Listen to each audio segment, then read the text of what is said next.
welcome. This is a very leisurely talk, so since it's your first time, take it easy. Yeah.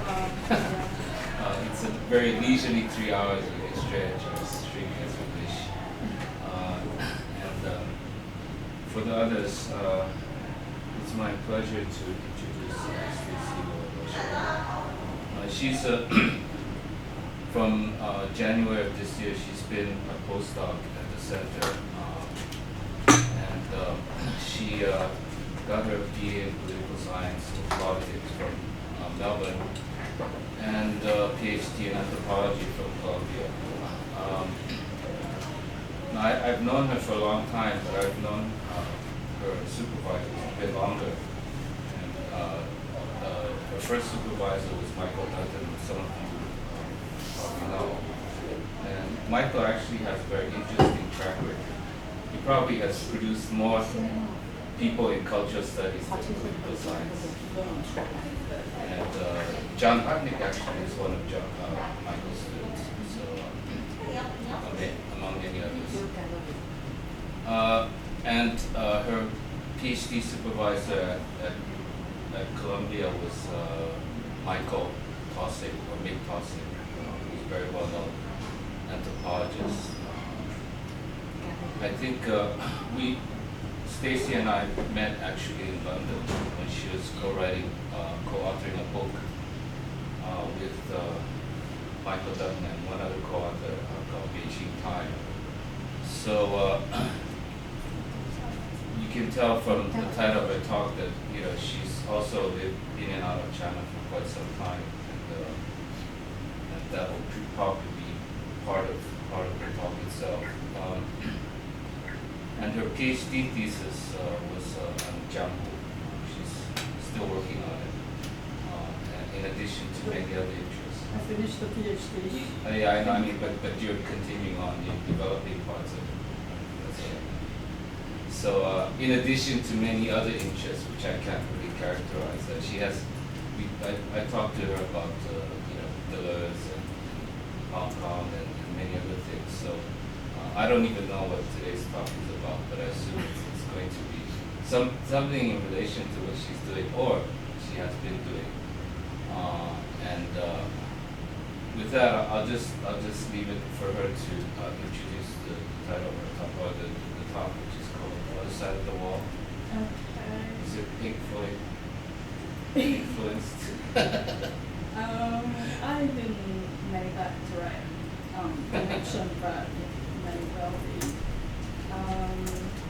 So yeah, thanks Alan for the introduction, and thank you Professor Joyce Lo for her kind invitation, and also our seminar coordinator Li Qi for her wonderful logistical and administrative support. So the topic today is the other side of the wall. But as you might have guessed, the wall I mean here is not the physical concrete wall, but sets of digital surveillance and censorship tools that prevent people from communicating content being inappropriate by the authorities.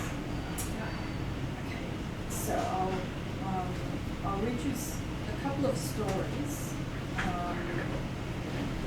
Okay, so after a month of fervent exchange of conversations about coronavirus, one of my WeChat groups was disabled.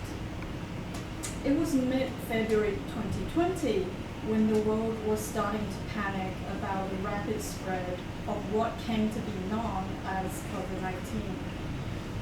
But in virtual reality, discussion of this mysterious virus had begun as early as January or even earlier than that, greatly intensifying around the time of the official announcement of the Wuhan lockdown at the end of the month. Online speculation was rife as to the ontology of the virus, what the virus was intended for. Here's a screenshot of my group chat. And lastly, there is also people were trying to 解读, which can be read either as an interpretation or antidote in Chinese. So it's a bit of a play on word. A chat group consisting of Chinese-speaking friends residing in different parts of the world. Those living in China were seeking reports about virus covered by non-Chinese news sources. So yeah, so people were talking about virus. So some were smugly forwarding recently blocked screenshots of news articles and microblogs or Weibo about the virus, while others were keeping everyone informed of the latest sensitive words and phrases on the watch list. A friend forwarded an urgent warning on the 2nd of February that we would not be allowed to forward any more messages related to the virus and the epidemic. And chat groups that breached the code of conduct would be disabled immediately. So you can see the screenshots of this urgent warning. My chat group seemed to get the message, and people started to chat about flowers and antidotes instead. So for those of you who don't read Chinese, for reading and for poison are homonymous. So to 解读 is either to interpret or to counteract a poison. From then on, people refer to the virus using different homonyms such as ice poison, 冰毒, or combined poison, 病毒, like as in 煎饼的饼, which all sound like the virus itself. Words were spread around analogously to the virus, and a host of evolved variants to ensure its own survival. Some messages, when first read, appear to praise the Communist Party for the extraordinary accomplishment made to eradicate the virus, despite the concerted efforts made by foreign forces to poison the Chinese people. Yet these messages meant more than what they appeared at face value. When one puts them into context, the conversation about the virus corresponds to the composite idea of the pharmacon, which encapsulates 3 meanings: poison, remedy, and scapegoat. Quoting Derrida, the pharmacon would be a substance with all that word can connote in terms of matter, with occult virtues, cryptic depths refusing to submit their ambivalence to analysis, already paving the way for alchemy. So my talk attempts to read along and counteract the virality and effects of the virus conversation as it evolved, engaging also with the artificial intelligence of digital surveillance and censorship mechanisms. But ultimately, I would like to demonstrate with examples that distance often finds a way to counteract more intelligently than machines, whose deep learning learns nothing but recognizes information containing shapes, patterns, images, in a growing data set.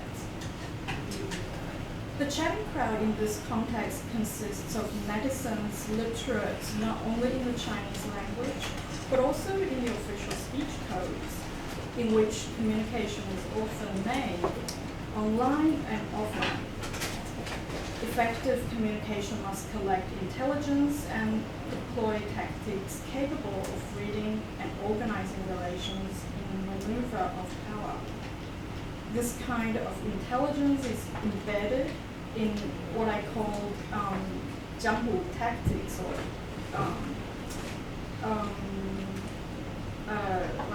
as in jianghu 技巧, against the backdrop of increasing censorship and surveillance in Chinese everyday life, much of which is now online. So I'll return and guide you through jianghu shortly. For those of you who aren't familiar with the Chinese term, jianghu literally means rivers and lakes. Many of us are aware of the social media being a potentially very toxic place where freedom of speech can be curtailed by unknown content moderators or a readily angry mob nowadays. But let's not forget, in the 2000s, the online space was invested with high hopes of free movement of ideas and democratization.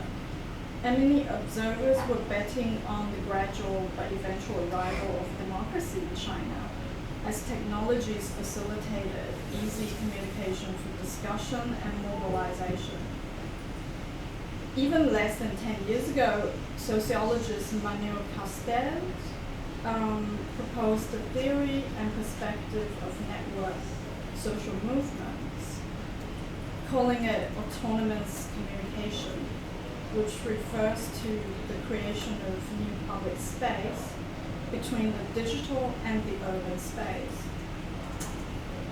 A decade later, when I arrived in China in 2012 for 2 years of fieldwork, the general atmosphere was such that autonomous communication, if there was such a thing in China, was doomed when state authorities were pushing all users to adopt real name authentication. And the people I worked with in Beijing were still testing the water on digital censorship. Chinese cyberspace, I like to say, operates a bit like the pharmacon in that the tools that facilitate mass participation and rhizomatic networks can also be utilized by the authorities against the very participants. To give you a little bit more background, so Xi Jinping became president of the PRC soon after I arrived in Beijing, that year for my dissertation research. I saw my friends and the people I worked with develop new sensibilities when they communicated online. And so did I, as the main messaging app, as you know, in China was the state-approved WeChat. Like many anthropologists, I arrived in China looking for a physical place to conduct my fieldwork. But if I proposed to study jianghu, rivers and lakes, as my subject of inquiry in anthropology, where on earth was I to find rivers and lakes in 2012? When jianghu, a term coined by the 4th century BC philosopher Zhuangzi, as with its near cousin utopia, is a non-place fantasy space. Even as it evolved into a number of socialized spaces over the centuries, most notably being identified as criminal spaces and secret societies, those who operated in it didn't necessarily want to be labeled as such, with a plethora of difficulties associated with breaking into criminal gangs and secret societies. I decided instead to begin in the virtual world. It took a bit of search and research, but what I found was revealing. So what came up on search were various circles of artists in the metropolitan area of Beijing who, quite unlike the gangsters and fugitives who are considered typical elements of Jianghu, who actually call their cultural and social milieu as such. It was the Chinese artists who liked to consider themselves rather romantically as Jianghu. And around Beijing, around Beijing it was the artists in the village of Songzhuang, which is about an hour away on the outskirts of Beijing, that were closest to the grassroots quality of the notion that I was sort of looking for. Living in the village outside the capital grid made them not only mentally but also physically outside the system. So there's this notion of 体制外 that they like to refer to, or how to consider themselves to be. And so that's why I decided to spend most of my time in Songzhuang and travel with a particular Songzhuang-based artist collective and watch them work on various socially engaged projects in different parts of China.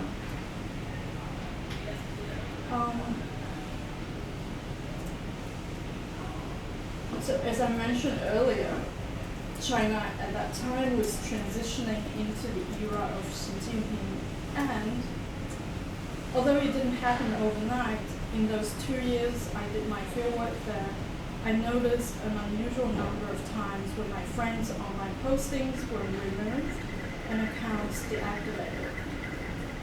Similarly, online, their grant proposals in writing looked worlds apart from the descriptions discussed among themselves.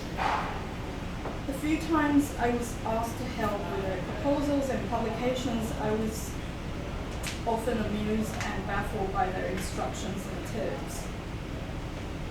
In autumn 2013, I visited a northern Chinese village called Bai Miao, as in White Temple, where an artist initiative pledged to energize and transform not only the village itself, but also the villagers.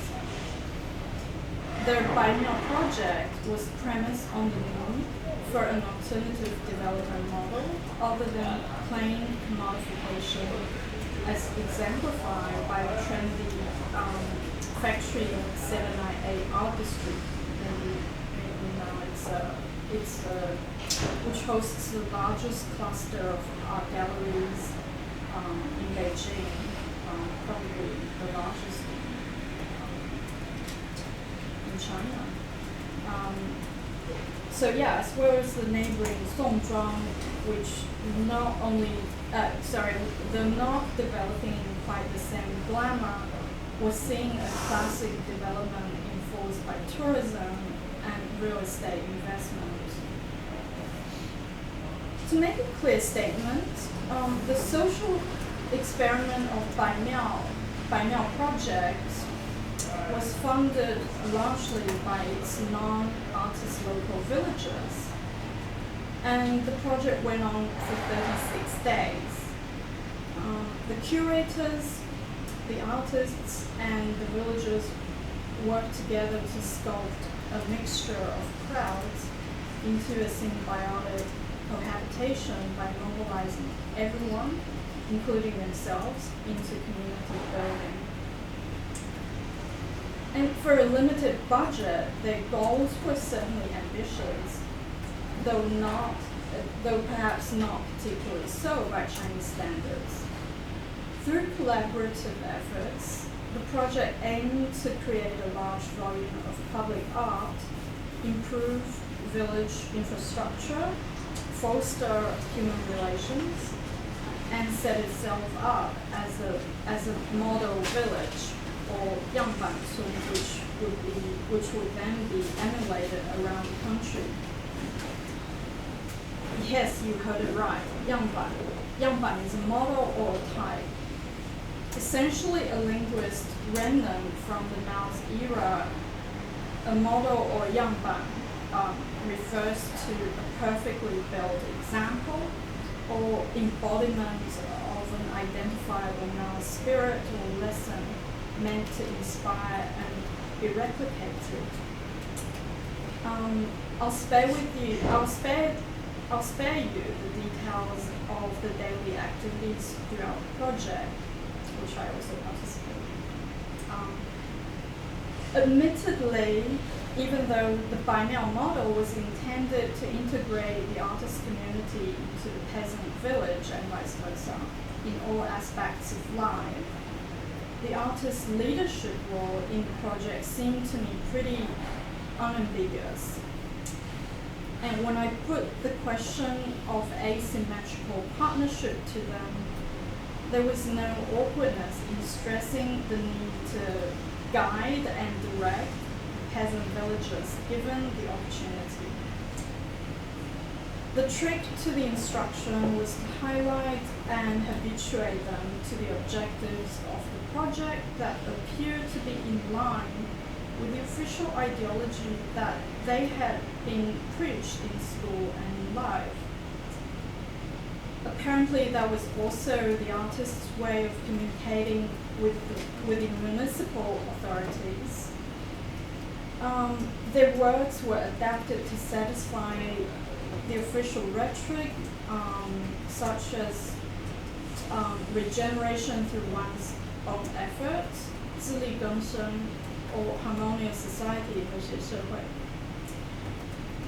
The success of Baimiao depended on the emphatic interpretation of the aspirations of the government and efficient communication with various parties involved. Different versions of proposals and statements were drafted. Actually, I can show you while I speak. I'll show you a video. I'll just let it play because there's nothing up. It's just the artist working on the art.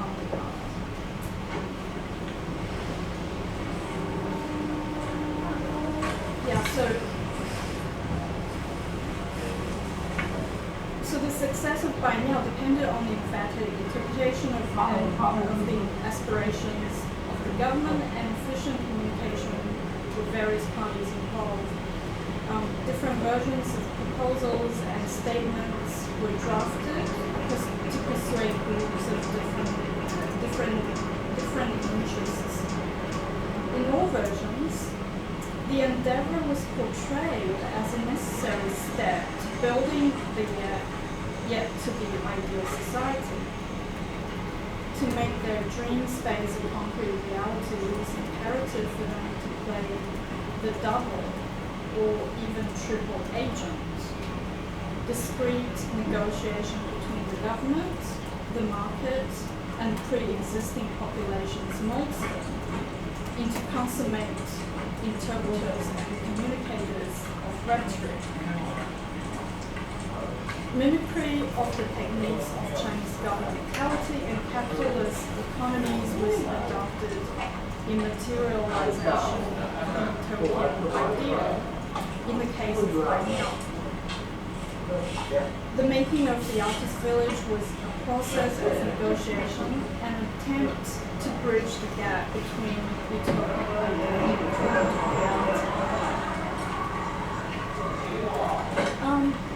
So when Taoist Zhuangzi first coined the term Jiangwu, he implicitly meant the space away from officialdom and core politics.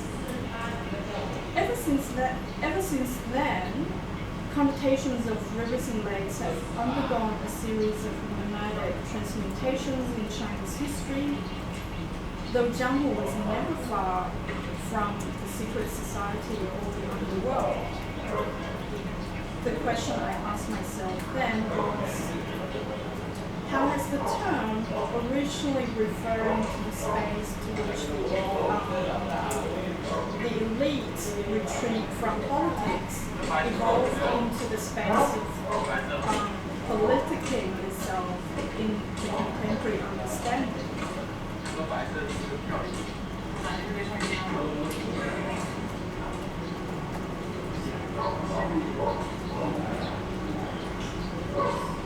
I'll just let it play. Just let it play.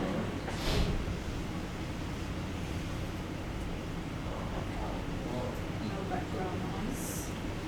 Alright, so unless you don't mind sitting here for another 6 hours, I will just focus on the techniques of jianghu or jianghu jilang, as I said earlier in Chinese.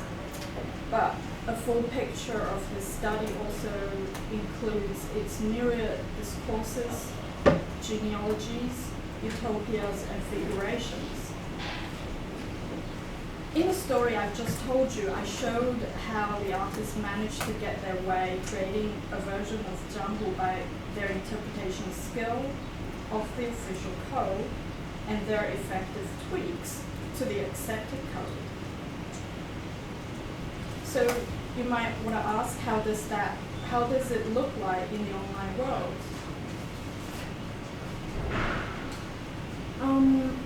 Before I tell you the next story, which takes place online, I'd like to acknowledge and point out that online surveillance devices and censorship mechanisms work very differently from offline methods and mechanisms. So our typed words can be deleted or blocked by an unknown and non-human party, vanishing like specters, whereas said words cannot be unsaid in an offline exchange of conversations. Take former Chinese President Hu Jintao's signature political slogan, 和谐社会 or harmonious society, as an example. A concept often said to stem from the order-oriented Confucianism. Harmonious society was first proposed in 2005 as a state response to tackle the increasing social unrest caused by the growing economic disparity of the 1990s and 2000s, early 2000s. An extensive array of control measures were taken to stamp out potential threat to the building and maintenance of harmonious society, including use of improper and vulgar language, which was later found almost exclusively in cyberspace. It was in this context where social media became an arena and theater where netizens, like as in net citizens, innovative play of irony imbued with a deep sense of cynicism made a virtual war machine against the state apparatus. Attempts to get around the Great Firewall of China are illustrative of what Peter Sloterdijk came to call cynicism, that is cynicism but with a K, an embodied, persistent manifestation of irony and sarcasm. The CCP government, for the record, has made no secret of the necessity to censor all media. In the name of harmonious society, web censorship, especially on social media, is not so much a means to quell individual voices of dissent that have little potential to develop into mass protests as to prevent street action, according to researcher Gary King. So content that attracts heated discussion, even those including pro-government views, is likely to be deleted by the censoring mechanisms of the media companies. The act of censorship has since been mockingly called harmonization or 被和谐. Among the names and terms blocked in cyberspace is a long, constantly updated list that sometimes makes no sense to a lay person. I'll just show you a few examples.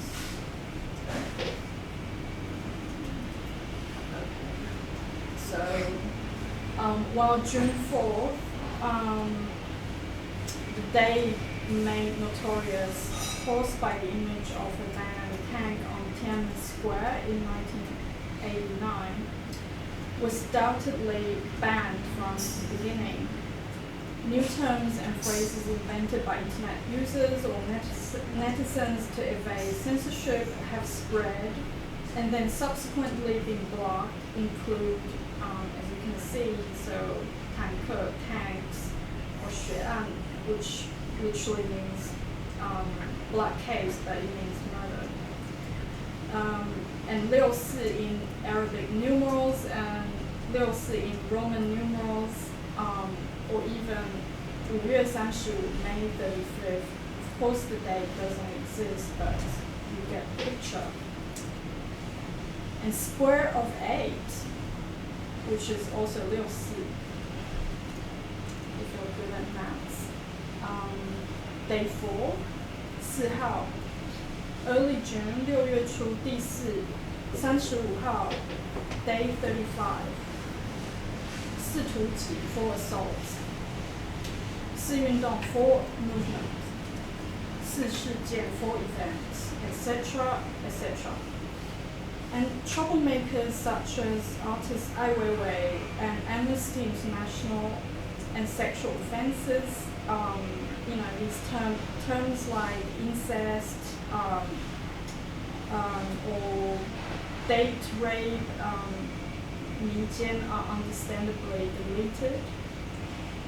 While some general terms such as 伤口, 敏感, sensitive, or even 色炮, that are ascribed to no particular person or incident are censored for unknown reasons.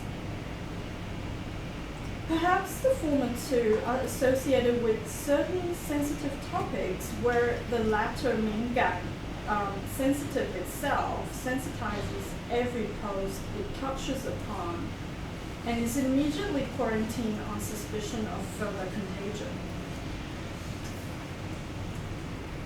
The list of blocked words, terms, and phrases portrays the varying levels of anxiety and paranoia of the censors in facing trending topics.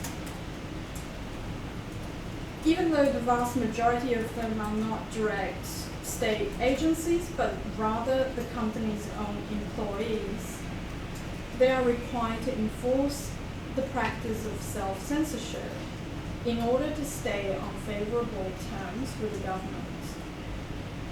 The result is that an overwhelming number of social media companies end up over-censoring its content for fear of potential mass mobilization. The common practice of self-censorship at all levels in the PRC has not only trained its citizens to connect the dots from various content providers, but also to constantly invent new dialects to express and communicate among themselves.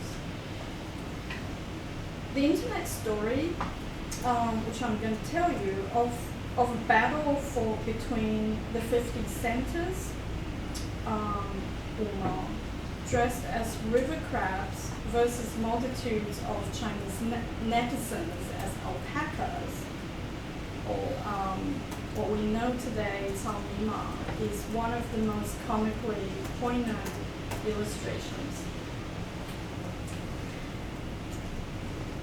A legion of the euphemistically called internet commentators, 网络评论员, are employed to post comments favorable to the CCP and state policies, both on the offensive and defensive. As part of the propaganda instrument, they rush to sing the praises of newly announced controversial policies and attack negative comments in a public forum, or simply delete them. It is alleged that 50 cents are earned for every post they make, which is just under the value of a US dime. These internet commentators are mocked by the Chinese netizens as the 50-cent party or just 50 cents. A series of exposés and unfriendly exchanges from both sides eventually led to the suppression of 50 centers. Even posts that include the seemingly neutral term internet commentators were trimmed as a consequence. Undoubtedly, this is not the last episode of online collision. In an effort to further materialize his signature ideology of harmonious society, Hu Jintao introduced new measures to clamp down on posting of improper and vulgar comments. The measures required all companies to comply with demands of users' real name registration and self-censorship, among others. It was during his presidency 50-cent party and internet commentators became subject to censorship for the sake of building a harmonious society. Netizens began to use the phrase 被和谐 or to be harmonized to suggest that a certain content has been censored when the word 审查 itself was censored. But when the time came for 被和谐 itself to be suppressed, netizens came up with the similar sounding 和谐 or river crabs like 河流的蟹 crab.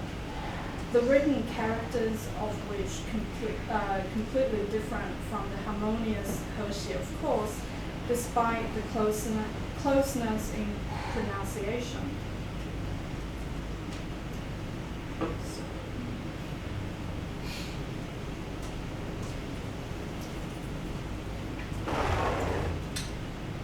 So these crabs, actually they're not real, but they are, this is an artwork.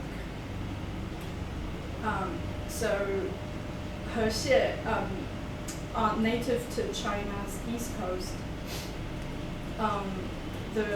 The midden crab or the river crab has now spread to American and European waters, where it is considered an invasive pest with an aptitude for taking over other species' habitats, which is in line with the pun 蟹 in Chinese, which is overbearing and dictatorial.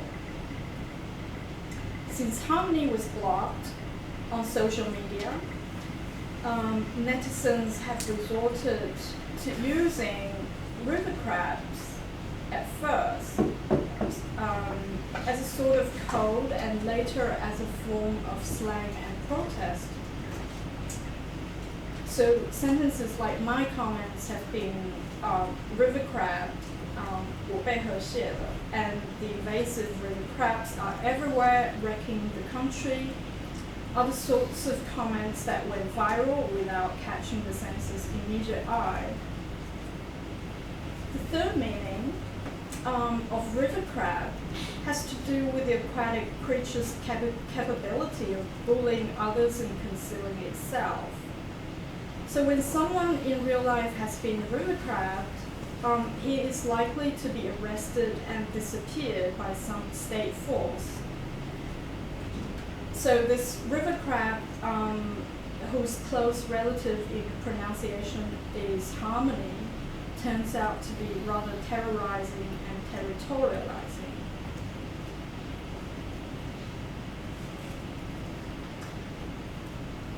It was in this context that the breakthrough of alpacas, or Talnima, from nowhere, suddenly taking over all major social media, becoming an instant internet meme, and causing an influx of both vulgar anti-government comments and serious intellectual discussion on the current state of censorship was celebrated as a major triumph of the omnipresent river crabs. Similar to Hexie, the river crab, Talnima in its written form reads literally grass, mud, horse to mean alpaca, but operated in this context, of course, as a homophone for, you know what I mean. So it may sound like an utter surprise that Talnima, which is now used commonly and neutrally to refer to alpacas, should originate in this online battle. Up to the Talnima outbreak, it was the term yang tuo or tuoyang, sheep camel or camel sheep. People used to refer to the South American species. Enraged by the harmonizers and later river crabs, netizens took to social media to vent their spleen.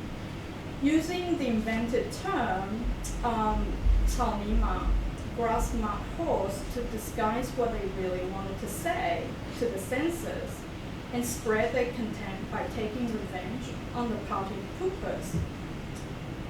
The trending grass mud horse inspired netizens to search for an embodiment, or you call it avatar, to represent this self-invented creature. Eventually, the image of alpaca emerged as the representative of all netizens engaged in this battle.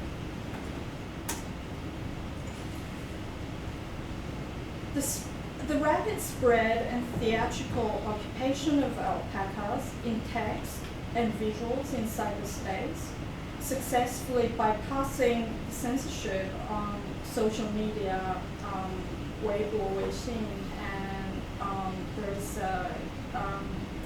Youku, I think, so that is the Chinese version of YouTube. They had an extended field day, going on for a good many months before catching the attention of the communist government. A comprehensive backstory and a mock history surrounding the perceived battle between the river crabs and alpacas were interactively produced and edited by the netizens. So here I have some customized emojis that were created to flood the cyberspace. Yes, they're very cute.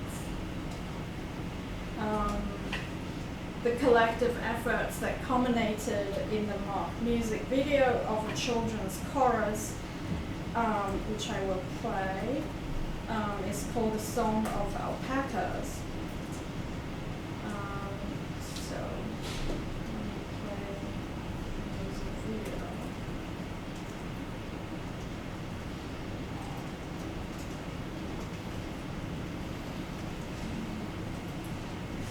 "我是一只草泥马，请听草泥马之歌。这个草帽美丽，它要做的又是草泥马。它们活泼又聪明，它们调皮又伶俐，它们自由自在生活在那草泥马隔壁。它们幻想克服艰苦环境。哦，我草泥草泥马，哦，光草泥草泥马。它们为了我逃不被吃掉，打败和谐，可是从此消失草泥马隔壁。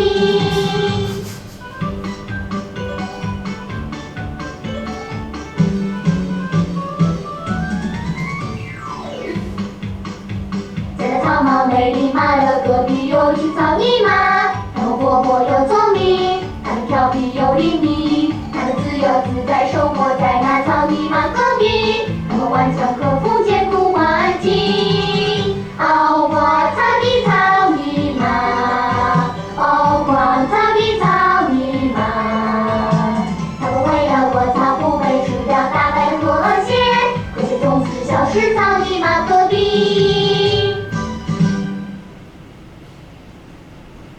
Enjoy that.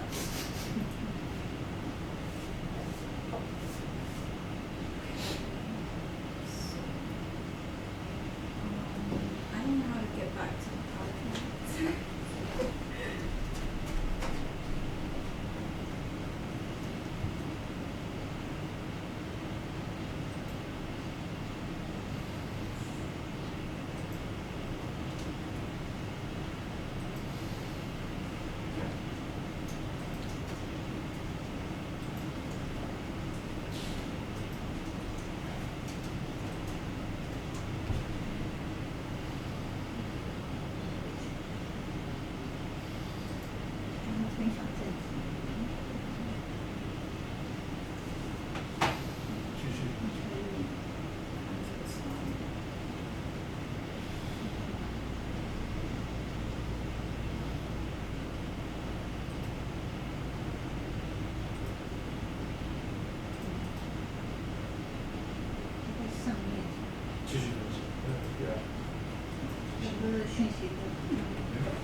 Excuse me for the technical blunder.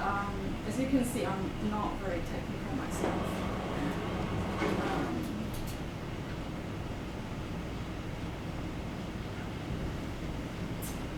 Okay, so riding the momentum of this spectacular fray, internationally known artist dissident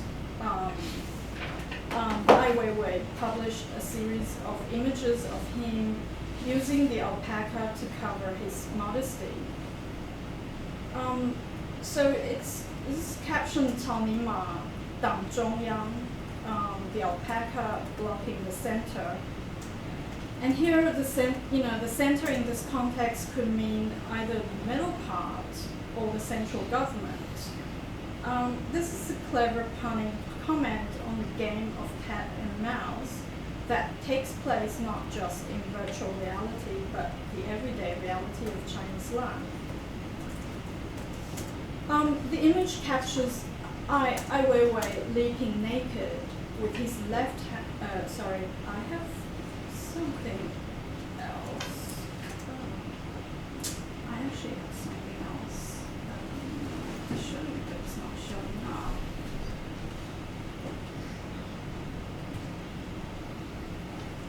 I cannot find it anymore, but maybe I'll find the image online.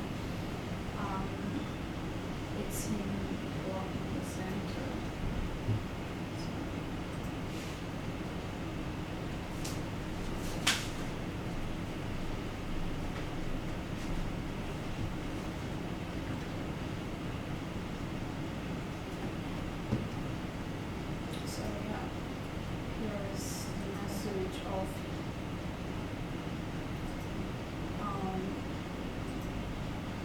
But you are not sharing the screen. You should share the full screen of computer.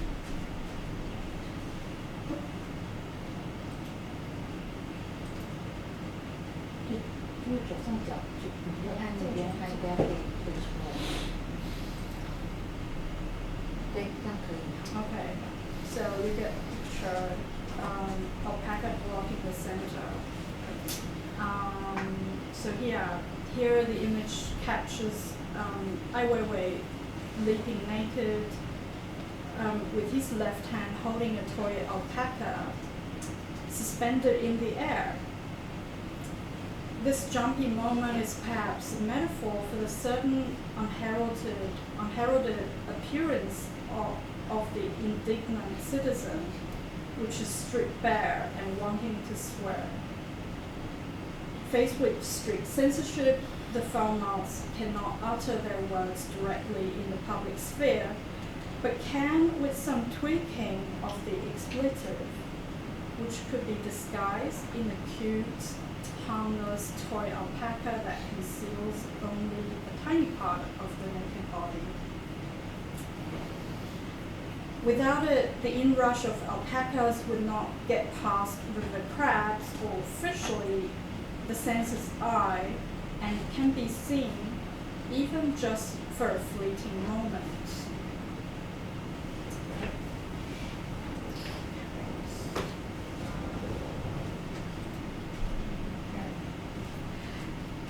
So the anonymous collective nature of all the alpaca-inspired work harks back to a time in China's fairly recent history of socialism, where the notion of copyright for creative production was almost non-existent. More to the point, artistic works produced in the heyday of socialism often highlighted the three-way contribution of the state, the citizenry, and the art finisher. The chorus in the alpaca song is analogous to the voice of the ordinary people whose everyday expression is subject to strict yet implicit rules of censorship and a constant and pervasive regime of surveillance. Their expression of opinion must conform to the official codes of propriety in order to make the comments public. In an online forum, people have come to be aware that the practice of censorship is manifold. Rapid growth of social media pushed the one-party government to demand that web companies enforce censorship in accordance with the state policies. Any company operating within China familiarizes itself with the practice of censorship and sensitizes itself to an assortment of content material deemed controversial. They must come up with a system of scanning to filter out such content. The blacklist thus requires regular updating to reflect any touchy subject of the time. But what makes something touchy? Sensitivity, I say, is an ever-extending map of the nervous system governed by the state. Self-censorship by the web companies imposes an official gaze upon themselves. And for the ordinary people who go online, the awareness of an invisible mechanical eye on the other end of the terminal forces a practice of self-editing on the average Chinese contributor that is comparable to the way moral hygiene is generally learned through social conditioning. The Chinese blogosphere is a cacophonous space where promulgation of the official is intricately layered with a spellbinding chorus of the cynical whose condition is developed in the social environment, with a perceptible discrepancy between truth and reality.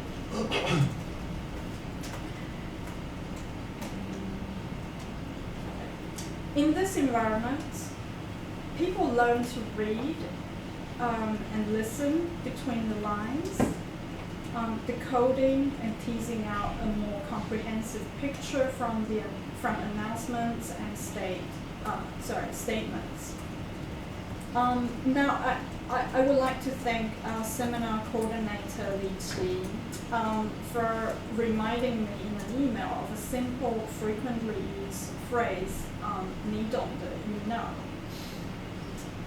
When expressing the wish to say some sure-to-be censored content, but stopping right there to mean more than what is said, what is not said is easy to guess. What is not said is what they don't want us to know, say or do. Those dynamic and variegated tricks to read, speak, listen, and write in an oblique manner are cultivated by Taoist visibility, be it the Foucauldian panopticon or Taoist sheer signs.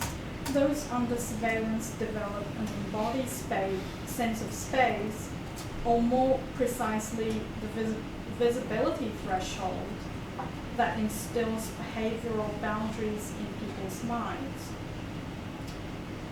Transposed into terms of communication, those daily maneuvers escape power without leaving it. I quoted Hsiu-ju here. As with the classic Jianghu world, anyone who applies those techniques, Jianghu Jiqiao, has to be fluent in the dominant language with all its nuances and references. These techniques are crucial to the deployment of the previously mentioned resistance tricks, resistance tactics devised to overshadow the ruling power. Here I say overshadow, not overthrow. Their art of not being governed, which is a term by James Scott, anthropologist, goes beyond modes of production and geographical zones of activity. Rather, it is performed in the realm of quotidian practices illuminated by Hsiu-ju, whose thesis examines how the established syntax and vocabulary can be reappropriated and obfuscated by subversives without their destroying or inventing a new language. The reading and writing skills, as I have mentioned, are akin to his idea of a tactic rather than strategy. Whereas a strategy involves a panoptic practice whose overseer holds the voice of history and the version of a map. The deployment of tactics requires mobility and camouflage to reorient the gaze of the powerful. The battle between river crabs and alpacas illustrates the creative efforts of the ordinary people who attempt to reappropriate the established syntax and vocabulary. Their mockery must appear in double entendre, that is, to communicate in ambiguity. Choosing words to express in a public forum while not primarily meaning the words of choice. Astute readers must not only read at face value, but beneath that face value hides every ironist who has learned to navigate a highly mediated environment, compounded by the constant flows of information in their everyday life. Now, did you, sorry for this circuitous story, but did you ever wonder what happened after my group chat was shut down? Okay. All my almost as soon as the chat group was shut down, someone from this closed group came back alive and created a new group called Super Immunized Community. It's called 超级免疫共同体. And the first thing its group members saw was a series of step-by-step instructions via screenshots on how to avoid being 封群. 封群, you ask, what does that mean? It reads crazy skirts. If I open it, if I show you on my screen, when one comes across the term without any context, but soon the crazy skirt sender reminded us of the mechanisms of the sensory machine, instructing us to turn off certain features on our apps so that we could immunize ourselves against the sensory machines. This person knew that words, more than screenshots, were more likely to be censored. So together we avoided the machinic gaze, and this group chat is still alive today. What appeared to be crazy skirts was a homonymous term telling us how to avoid being blocked as an online community. Thank you.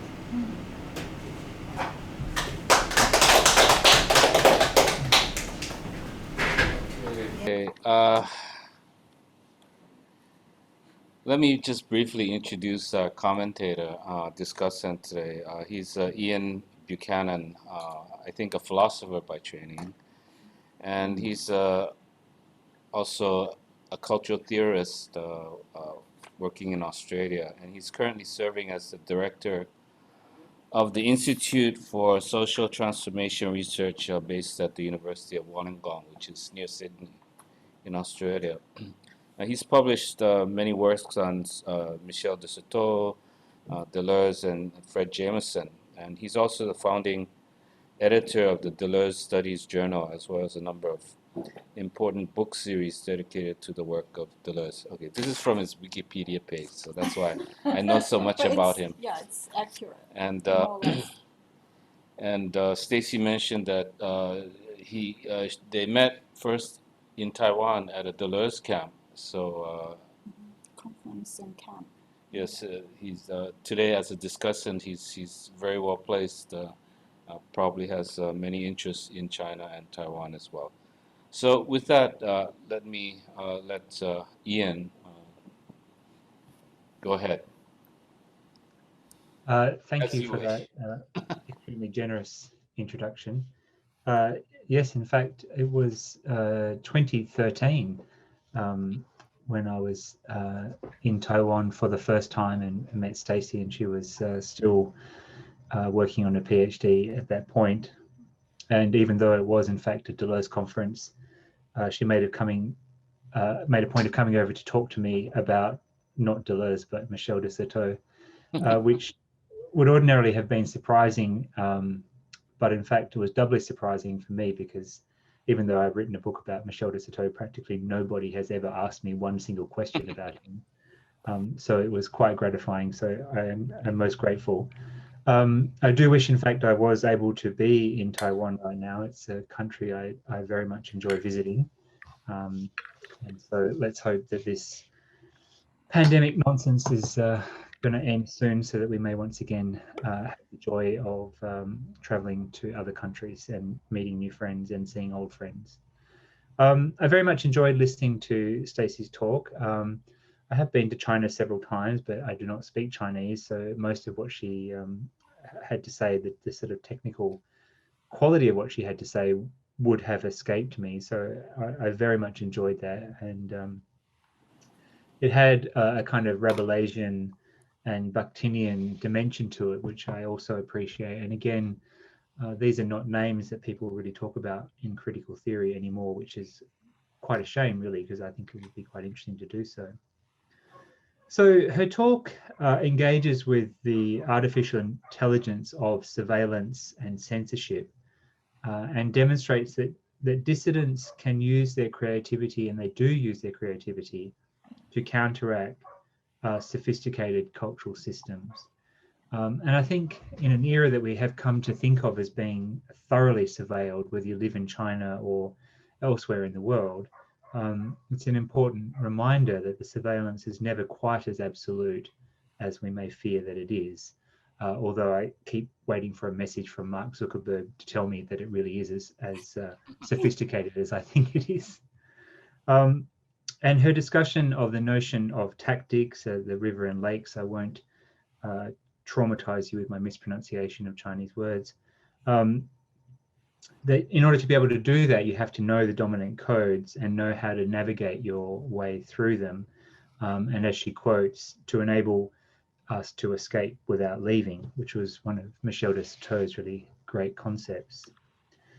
The other point she makes, which I think is important as well, is that the tools that facilitate our mass participation in digital culture are also the very tools that enable digital culture to surveil us and to know absolutely what we're doing.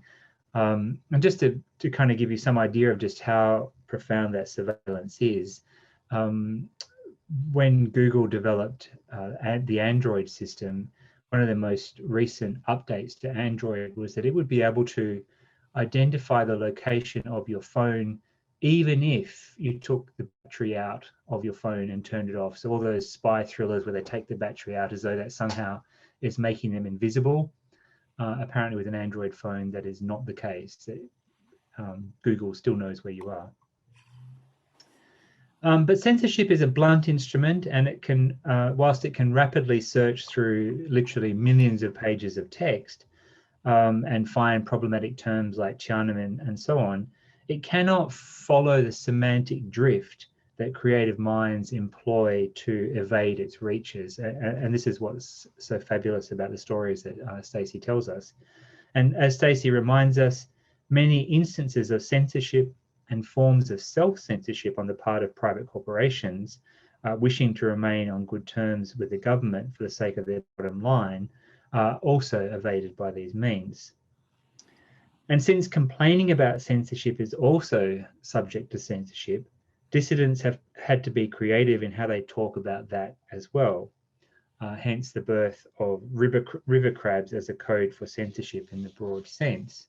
And this in turn gave rise to the alpacas who fought back against the river crabs, and I absolutely love all this imagery. And the alpacas fight back against self-censorship, which is the ultimate sort of Benthamite response. You'll recall that, as Foucault tells us in his account of Bentham, that the real aim of the panopticon was to develop self-censorship, that we would internalize the gaze of the other. So whilst I do not think that the notion of the panopticon really applies all that well anymore, and that I think it's far more accurate to speak of a control society, which is Deleuze's term, I nevertheless do think that that aspect of the panopticon, the internalization of the censorship, is still very much a part of what we have to deal with today. And so the alpacas, if you like, display a fine art of not being governed. In Michel de Certeau's terms, they act tactically, not strategically. But one of the things that's important to bear in mind, as Michel de Certeau argued, is that the people who act tactically cannot keep what they gain. So a laugh at the experience of power does not give me power, although it might give me the ability to deal with the existential burden of disempowerment. And that's quite crucial, that the difference between strategy and tactics is that strategy is a way of operating whereby the aim is to keep what one gains, whereas tactics operates in a way that acknowledges that it cannot keep its gains, but nevertheless its aim is to kind of ease a sort of existential burden. And Stacy's project revisits a body of work that is dear to me, as I mentioned, Michel de Certeau, about whom I wrote my PhD many, many years ago. And it poses, I think, a number of questions, but I'll focus on just one. How and by what means does life go on in the face of oppression?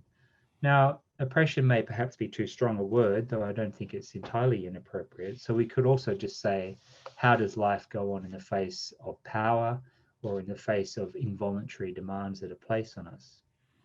Now, pessimists like to say the minimal gains that de Sitter talks about are simply co-opted by power, or in a way, or they don't really change the nature of power too much. But here I think Deleuze and Guattari are right to say that this kind of a response misunderstands power. And they're very adamant that we should reject the idea that power simply co-opts all forms of dissidence. Because while it is true that power can always co-opt dissidence, the fact that it has to do so and is a constant reminder of its constitutive weakness. So even the apparently trivial triumphs of eluding censorship through clever ruses, to use de Sitter's word, should not be taken lightly, because they too function as a reminder that power and surveillance are very far from complete and as never as controlling as we perhaps fear that they are. And doubtless the powers that be in the PRC and elsewhere do not enjoy the thought of millions of people laughing at their expense. And we should not think that this is an either-or situation, either river crabs or alpacas, because the truth is undoubtedly more complicated than that. We need the complex machinery of society, and society needs us. And for this reason, Deleuze and Guattari ask us to think in terms of the relationship between the molar and the molecular. Now, these are two quite complicated terms that are often quite troubling to figure out what they really mean. And they do derive from chemistry, although it is my sense that chemistry is not the best way to try to figure out what they mean. So I'll give you a very simple definition. In the case of the molar, the organization of the set, if you like, is always external to the set. So if you think about traffic, you're driving your car, all the rules that you behave, that you follow as you're driving, all those rules are external to the situation in which you are trapped. But if you take away the traffic rules, then people suddenly have to self-organize. And now the rules of organization are present in the object itself. Excuse me, sorry. And so the first form is the molar, whereby the rules are external and they drive behavior in a way by which you have to simply obey them. The second form is molecular, whereby behavior is driven by rules that are self-organized as part of the actual behavior itself. And Deleuze and Guattari effectively say that all forms of society are a combination of those two things. And the best exemplification of this would be traffic in China, less so in Taiwan, which seems to be much more rule governed, but traffic in China is quite chaotic. I was in Nanjing and had the joy of watching bicycles going the wrong way down the street and so on. So what you have there is the molar organization of a broad sense to which people know that there are traffic rules that they're supposed to obey. But then within that, you have people kind of making their own way in the traffic according to their own lights, which don't really obey the traffic rules at all. And so what you see then is that the molar and the molecular function side by side. And if the molecular is allowed too much freedom, it will simply molecularize the molar and it will crumble and disappear. By the same token, if the molar is too powerful and the molecular shrivels, then you lose all the energy within that particular social system. And it seems to me that that is the bargain of the PRC, and in a sense, that's what Stacy's work is trying to navigate. How is it that a system, on the one hand, can have sort of extreme forms of molar levels of control, but on the other hand, recognize that it must somehow allow the molecular to thrive beneath it and strike some kind of a bargain between just enough censorship and not too much chaos so that you have harmony in between. So whilst it would be kind of easy to poke fun at the idea of harmonious society as being driven by the sort of top-down power, it nevertheless is quite an interesting problem for any form of governmental thinking as to what a harmonious society would look like. And my sense is it would be this kind of a bargain between the molar and the molecular. Anyway, I hope that helps to open up the conversation. Certainly it was an absolutely fascinating talk, and I do look forward to hearing the questions that people direct towards Stacy. Thank you. Thank you. Thank you. Thank you. Before I open it up for discussion, do you have any sort of quick sort of responses? So we can just, before you forget that. Maybe later. Maybe later, Yeah, okay. I'll just get it. Again, we have a lot of time. Okay, so you know, the paper that Stacy's reading from and that Ian is really commenting on is really a combination of two things: the culture of surveillance and the art or artists that she's working with or working on. Okay, so but for the benefit of the rest of us, who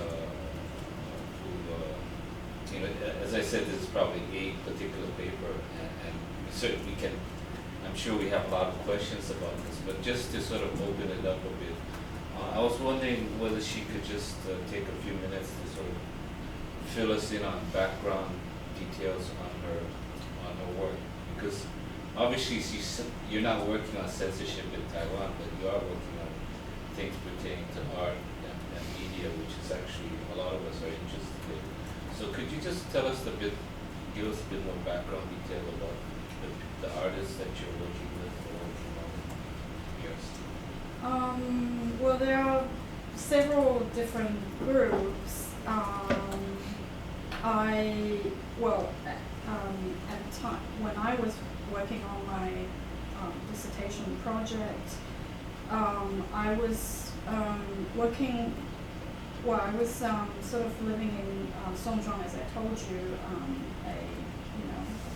a really small town on the outskirts of Beijing, and I worked with an artist collective, but they very kind of loosely organized, and a lot of the artists spend half time, better months of the year in Beijing, and other colder months in the south and elsewhere.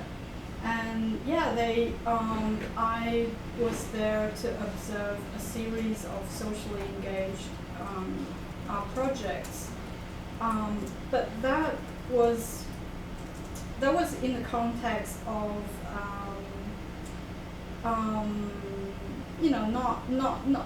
not as strictly, not as tightly censored society, back in 2012. I mean, as I mentioned, China was transitioning into the era of Xi, so there was still, as I saw, the artists saw a lot of cracks in the rocks, like interstices, to kind of play with power and play with the resources they had at the time, and they were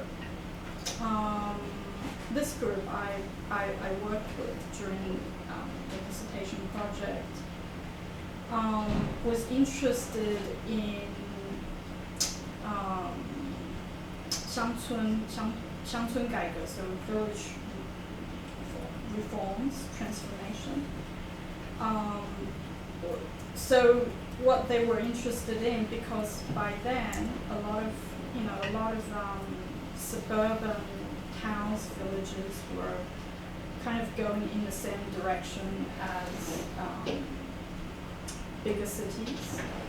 That is, driven by commodification and property investment. So they were interested in kind of developing or working with the locals, developing the village in the vision of the local villagers. But of course, what I observed at the time, the artists had a different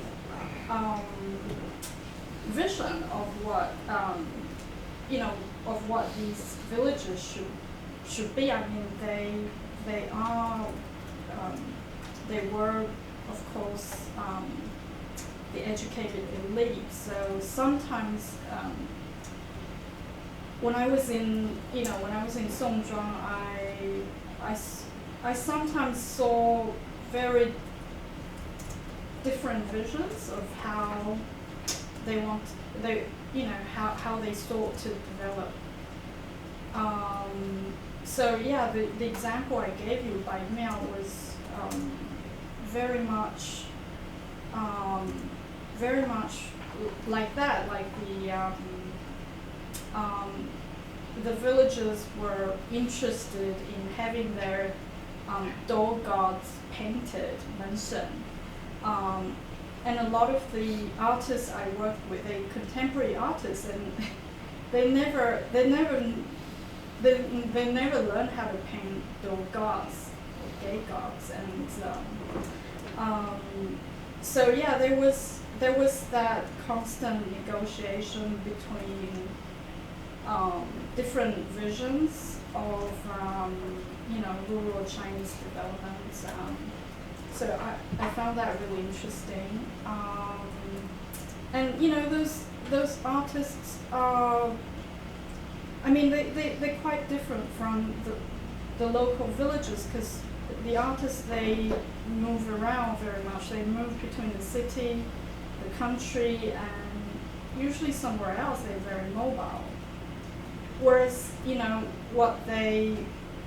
the results of their creation or collaborative efforts, they stay with the villagers there. They, often they don't change. They just have to stick with what's been made there by the artists. So yeah, that was so I was working with this lot of artists, and also the artists in Beijing City. The ones in the city, I would say, are not incredibly interested in rural development, although they often talked about it. So yeah, I was in the area of 7984, 98, 操场地, all those art districts near the Beijing airport. And right now, I mean, these artists I worked with back in the day, I'm still in touch with them, and I have to say, I think a lot of those Beijing-based artists, even though Songzhuang is on the outskirts, a lot of them moved away, and some moved back to their hometowns.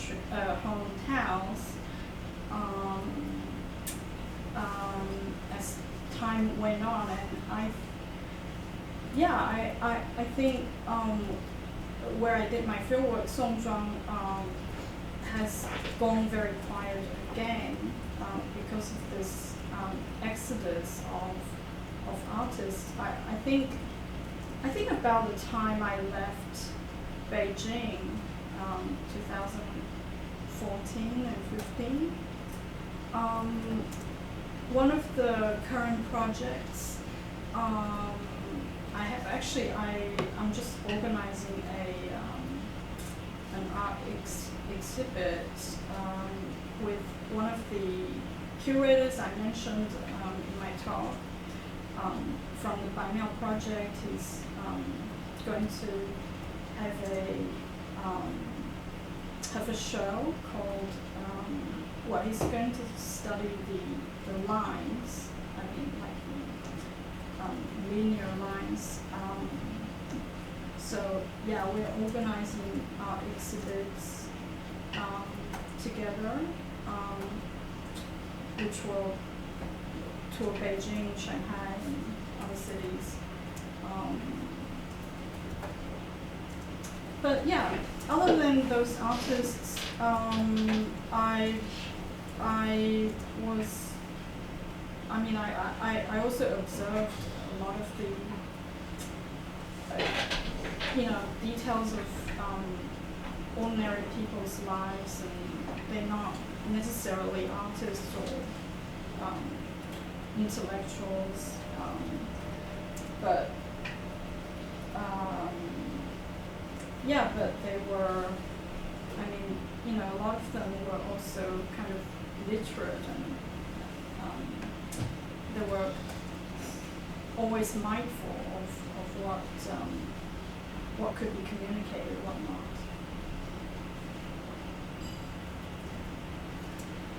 Okay, so let's open it up for discussion, and 也可以用中文发问。We can take questions in English or Chinese. It's okay. Okay, back on.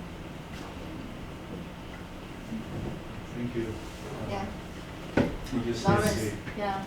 for your wonderful talk. It really reminds me of Michael Tossick's book. Oh really? Which the one? Defacement. Oh, Knowing Defacement. what not to know.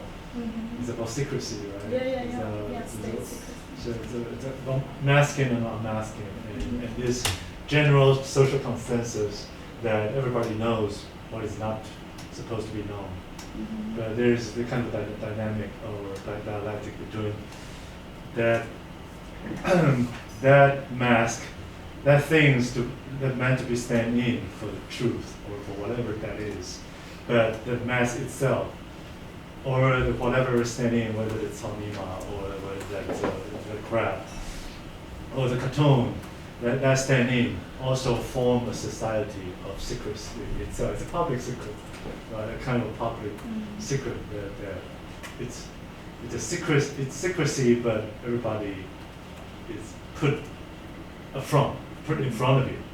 So I wonder.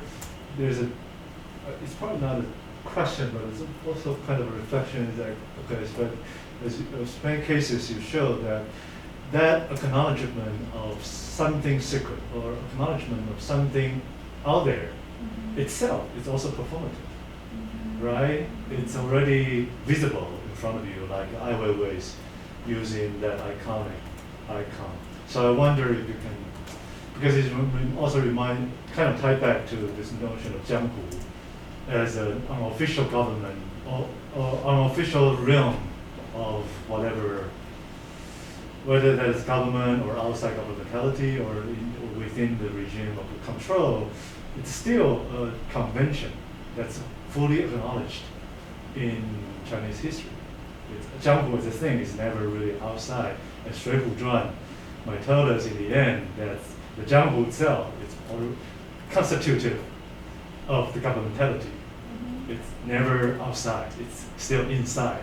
Yeah. So it's kind of a play into this. I'm trying to connect these two together. So there's a performative, constitutive part of this mask, of this public secrecy, which is itself already part of control, or part of the in the know. We are in the know when we see Chaonima, when we see the crab.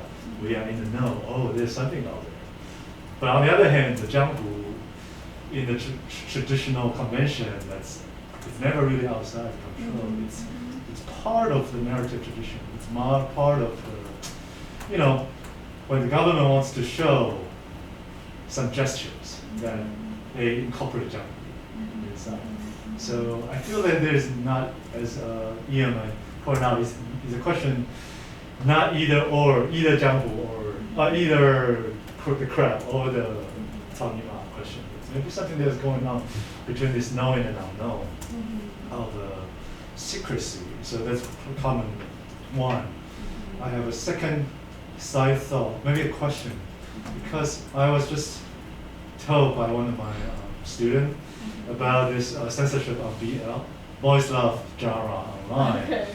And so my question is actually about media specificity in this strategy or slash tactic scenario is that so my student told me, because she works on BL, that there's a resurgence of online broadcasting for the BL online boys love fiction. And the reason for that revival of that old medium form, which is broadcast online, is to avoid a kind of censorship that targeting semantic meaning, which is text. Text-based, because text is easier, right? It's easier to just for the AI to quickly just to go through all the text. So that's a question of semantic censorship.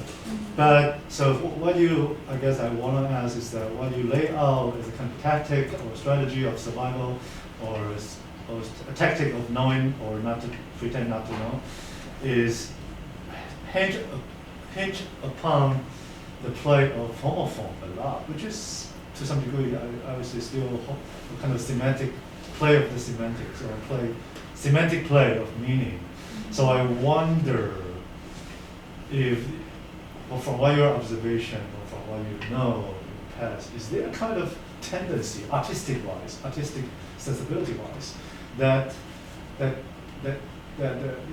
in Chinese contemporary art practice that rely a bit more, or tend to rely more on the semantic, and by that token, that's the literary of that. Whether it's homophone, whether that's 谐音, whether it's certain kind of a recombination, acronym, but still semantic film. I wonder, because my case, or my student's case of reviving broadcasting sensorial within online fiction, text platform, seems to me it's breaking away, or trying to break away from this wordplay strategy. It's not just text-based. It is rather trying to get away from words. So I was just wondering if there is a tendency in the contemporary Chinese artists that rely more on the play of words and the semantic slippery than other senses, like sound, like homophone sound. But yeah, I guess you guess what I'm trying to say. 2 comments. Yeah, no. Thank you very much for your comments. I had a question. So the broadcasting you mentioned, are they like podcasts? There's online reading audio of the fictions.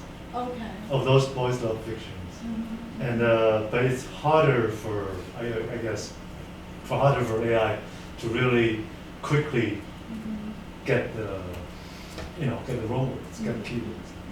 Compare with pure text. Yeah, no, that's really fascinating. Yeah, I think, as I mentioned, when I did my fieldwork, China was in a place of transition, and I think, well, there are actually so many artists, many more artists whose work is not text-based, who doesn't rely on this kind of homonyms.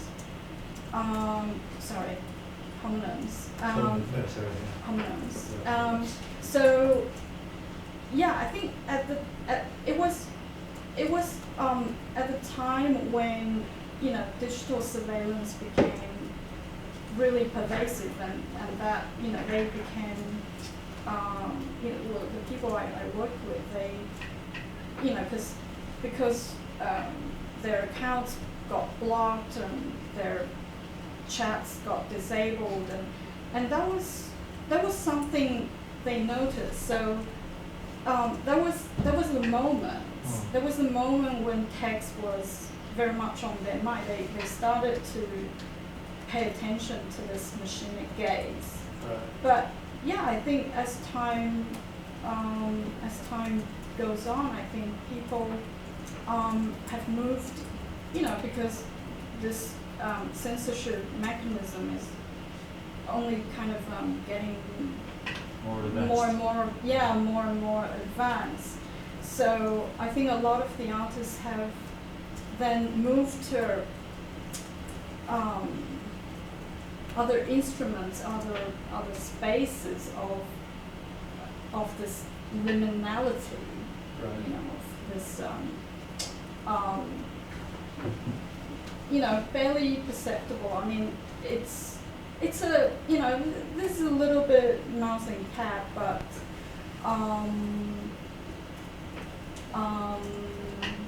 yeah, it's a little and this kind of mechanism is sort of blunt as well. It's not, I mean, the art they produce is you know, it kind of speaks itself. And I think a lot of them, a lot of those artists I know have, you know, as you have mentioned, you know, moved to other spaces, to other sensibilities, you know, senses, different senses of connecting with the world. And I would also like to respond to your first question. Yeah, I mean, Jianghu, I hope I didn't kind of make the wrong impression, but Jianghu, as I described it, is not so much the opposite of the official. Of course, it's always been partly inside and outside. I mean, 水浒传, as you mentioned, that's a more socialized version of Jianghu, which is, you know, quite different from what Zhuangzi and in, say, 魏晋南北朝, you know, or even early Tang poetry, you know, the descriptions of Jianghu are kind of hermetic, but always there was always that desire to be part of it. Yeah, I mean, there was that sense of an implicit sense of disenfranchisement, disenfranchised sense of self, yeah, what I was talking about in my paper, I mean, the tactics of Jianghu are about reading power, but also, you know, they able to kind of navigate the myopic. Sorry to interrupt, but Patrick cannot hear anything since the microphones. Oh, sorry. So I listen wrong microphones. What happened? What happened? We started from section what Professor wrote. 你问他一下什么事情？What happened? 客人。他说。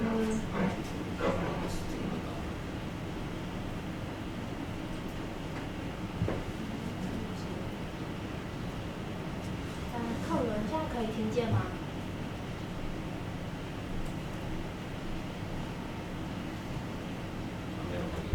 嗨，客人。一样也。哦，怎么样？Can you hear us？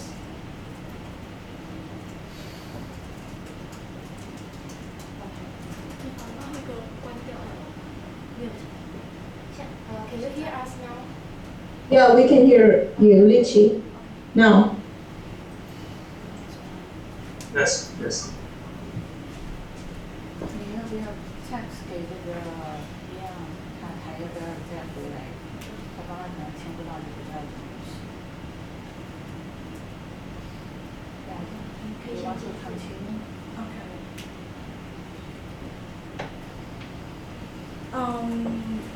Yeah, so what I wanted to say, I mean, the artists, as they, even though they consider themselves to be 体制外, but I think there is there's no way to be completely outside. You know, if they know how to work the system, if they know how to play with power, and I think they have two, you know, they kind of in two worlds, and they choose very freely, almost. Maybe not so much these days, but yeah, I thought they had the best of both worlds. I guess I asked because I'm thinking of those documents. Mm-hmm. I was in the San Francisco Asian Art Museum with contemporary Chinese art retrospective. There is a particular show is full of documents, with document tapes. They declassified document tapes. That these are declassified documents, but you're not supposed to read because when there's a piece of there's a document tapes crossing out everything. The power that be doesn't want you to know. So, but that document tape, that blackness itself, is already a message, right? It's already telling you something is there. Mm-hmm. And by displaying those document tapes along with those classified documents or mostly political documents, that gesture is telling you that I'm displaying this cover secrecy, right? So I guess I'm kind of intrigued by this idea is knowingly cover or knowingly display the hidden, and because as we know now very well that there are so many film directors and especially film director who I'm more familiar with that capitalize on this censorship as a kind of cultural capital. I'm saying in a more radical way is that okay, knowingly produce their work, but selling them outside the censorship simply because I'm censored. You know, it's capitalized on that dynamic. I mean, that's the other version of that story. Is that I'm displaying maybe to outside China market that these are censored works, and that's precisely where they find their niche as an object, as an artwork, as a commodity. So obviously, there's a really different version of that story that can say more about that secrecy. Publicity and secrecy dynamic. So I mean, in that way, Ai Weiwei is very tactical. Right. He knows, the points of, he knows where to provoke the authorities, and I mean, some say that that's his shtick. But on the other hand, I feel like the generation like Ai Weiwei still rely heavily on the play of the semantic script. That at the core of his display is hinged upon this knowledge of knowing, hinged upon this knowledge of what is taboo, and that knowledge is still very textual for me. From looking at the word, some of the later works I would say. Would be more obvious directly using semantically reached rather than resorting to direct senses like visually. I mean more of those in the earlier stuff, but I don't know how to take it. I mean he's a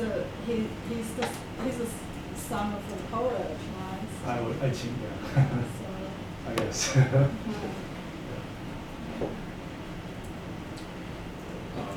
Other questions or comments? Maybe I can people, other people want to join me. I think that's a very interesting talk. I mean, I was thinking of all this dark humor and political joke in the communist society.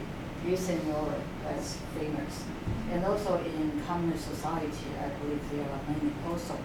黑色幽默，所有的政治笑话. So when the channel of communication is blocked, or the speech is suppressed, there will be other ways to open up, to try to voice indirectly. So now you are talking about this through internet or cyberspace, technological improvisation and innovation to open up the space or channel, right? So I was interested when you talked about this paranoid imaginaries and also this sensitivity and nervous system seems to be triggered. So actually, on both sides, both the control and the local reactions, local reactions, including the bystanders and also other people. So this is actually the spheres of language entirety. Or when you say 江湖, the law of the game, that is the sphere of the possibility or impossibility. Whether that is spoken language or sensory stimulations or media or cyberspace, whatever it is. So 江湖, either that is controlled by the state or it's the rule of the game of local civilians, okay? Or like Ian just now was saying, motor control or molecular control or molecular self-censorship or molecular detour and disguise and deviation. That's all possible, right? So, so the molecular, there's a double directional reaction. Either we do self-control, right? Or we try to satisfy ourselves through a detour. So this is this nervous system. They have this token they can use to exchange whatever they want to express. This is a dream work. This is Banon by Freud. So they use different means to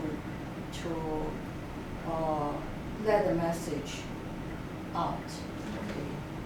Either it is through gesture or encrypted text or cipher or other ways. It's all counts. So my question was, actually that is already my comment. My question was, when you talked about this paranoid imaginary and the web, okay, actually both involving the state and the people, and the people's self-censorship, and the nervous system or their creativity all are wrapped up in this paranoid environment. When then the end of the artistic practice, in addition to showing their sarcasm or attack, like every it's obvious, right? What other possibilities? Because it's all wrapped up in this control and counter-control, right? So it seems that the artistic practice also is already predetermined by this. So do you see other way out? That is one question. The other thing is when you start to observe Hong Kong, are there way out or are there similar technological improvisation and creative detour? But the detour is not just to show their attack, but to try other ways to, yeah. so that they are not all predetermined action and counteraction, and resistant or predetermined resistance and so on. Well, I'm an observer. I very much sympathize and empathize with the protest movements, but I was also very fascinated. As you mentioned, in the case of Hong Kong, I think in a very short span of time, we saw how those mechanisms work, as the surveillance and censorship mechanisms kind of play themselves out before our eyes, and the protesters were they were always very quick to see the cracks, to see the interstitial possibilities.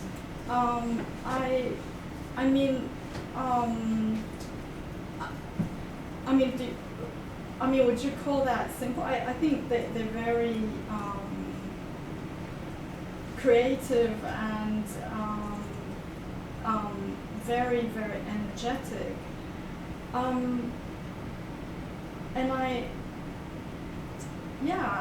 there other possibilities? There have to be other possibilities, but I think at those critical moments, those protesters, the artists, were able to kind of unmask or make appear what is being taken away. I think those things are very important for people to recognize and to feel that resonance. Yeah. Other possibilities, I'm still looking as well. I'm wondering. I think this art exhibit that I'm organizing with my friend. It's a sort of a study on lines, just straight lines, 直线, which is sounds very straightforward, but he manages in his show to include the Russian futurisms, the Italian futurists, who are not, whose message are not as direct. They're very formal, but their messages are not, they're not just pure aesthetics. So I think whenever they see those cracks, there's a hope to be optimistic that there's something that people can do about it. Maybe we move around and see whether there are other comments, and later on you can provide some more examples of current practices. Other question?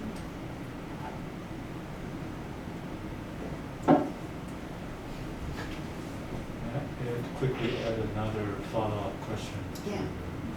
Where do you position this notion of cynicism? Cynicism. How do you translate whatever cynicism? If in terms of Ian's comment on tactics and strategy, if strategy is aimed, as he mentioned, strategic move is a move that aims to gain and to keep that gain in the political ground or in geopolitical ground, whatever ground that is, and tactic is, and not for not keeping that gain. Cynicism. Does cynicism gain something, or where did you position cynicism or cynical mode?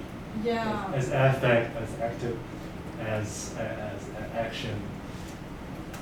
Where did you in relationship with these two is that a does that gain something? Does that gain something? Is it tactic? Is it tactic, or is it strategic? Well, it's sort of a a product of this system, and then it's also an outlook on life. I mean, I took the term cynicism from this movement. I don't know if you're aware of it's 1989, 1990 movement called Cynical Realism, or 完式现实主义. Is that the Peter strategy refers to? No. Sloterdijk. Sloterdijk. No, not that. Yeah, it's, well, I mentioned Sloterdijk as well, and Sloterdijk actually has a great book on cynicism. Yeah, critique of that. Yeah, really good, actually. And he actually brings up a notion of cynicism, or cynicism with a K, and he he doesn't say very much about it, but I kind of want to take it to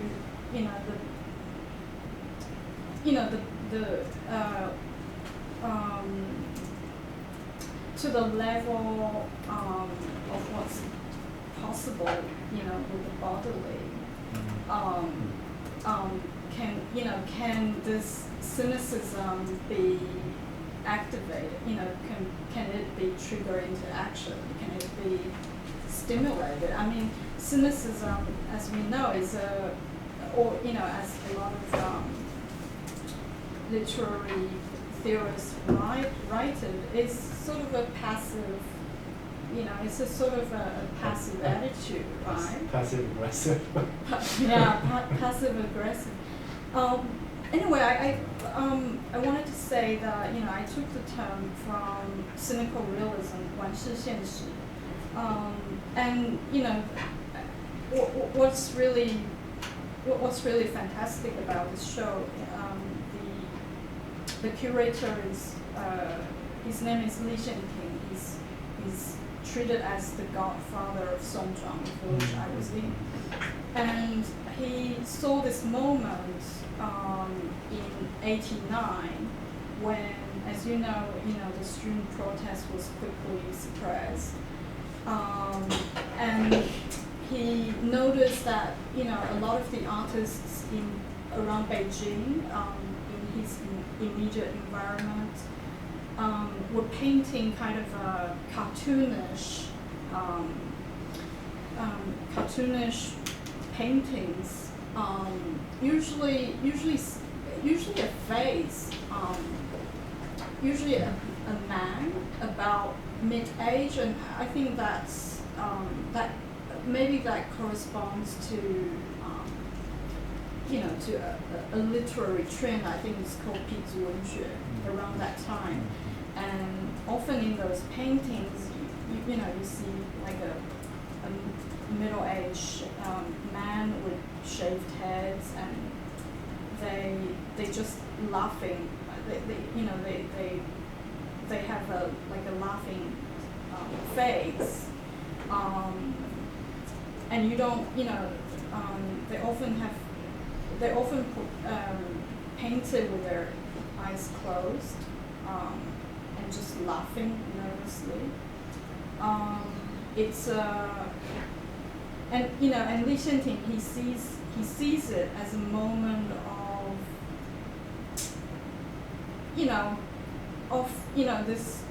this shock,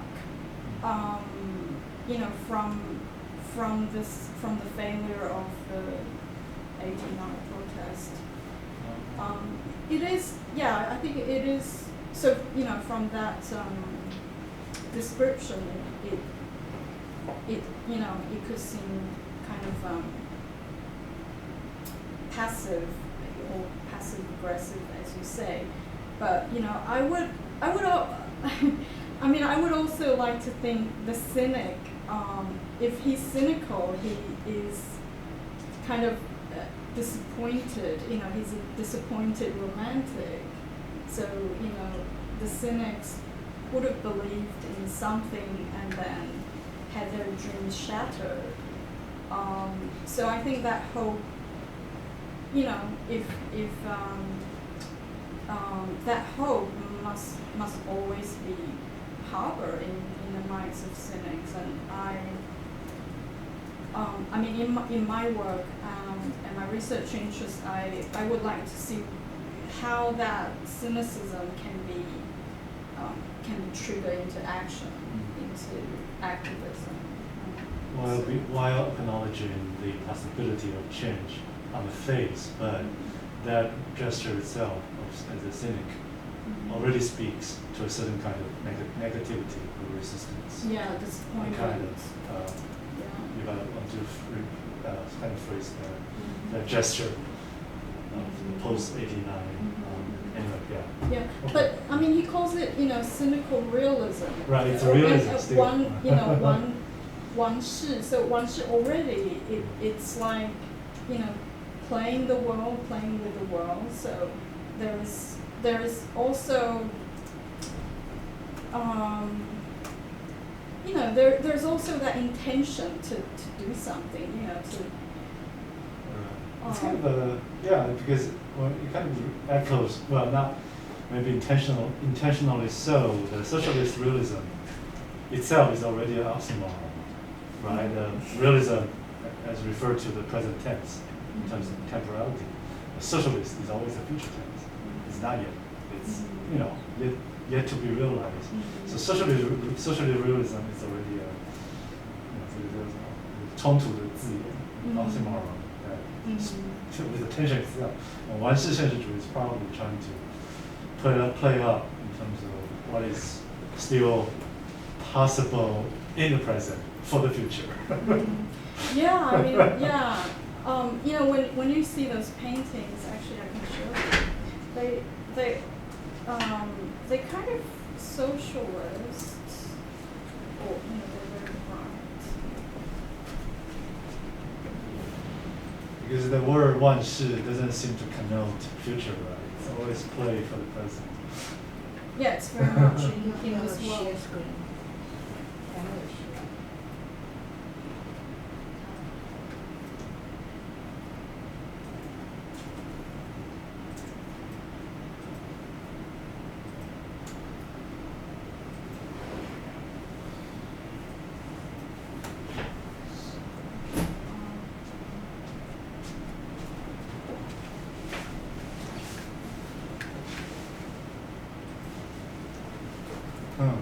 Oh yeah. So they always these middle-aged men with their eyes closed but always laughing or yawning. As if they don't want to see the reality outside. They want to shut themselves from the outside. So it's still, that one is very famous, right? The one with the sun, with the many faces in the crowd. Oh, yeah, that one is that's very one. famous. Yeah. And, so yes, it's kind of supposed to be speaking to the socialist realist genre, generic convention. Yeah, it's also they're also trying to play. They also kind of joking with this form of socialism as well. They joke with in form and in content. This man is completely unglorious. Not the typical person. Socialist governments would want to glorify, would want to, try to exemplify. it's so funny the way he uses red. It's never a pure red. It's always pink. Yeah. It's almost Yeah. it almost give me an obscene connotation. Yeah. Rather than the red. Yeah. Socialist red. Yeah. It's the pink one, and Yeah. it's always in the face in the other places, but they still keep the 45-degree upward angle, which is typical in the socialist realists art. Still keep that angle there. You intentionally change the hue of the color. Yeah. Usually, they look very cartoonish and very, very bright. They're always in the bright sun of the day.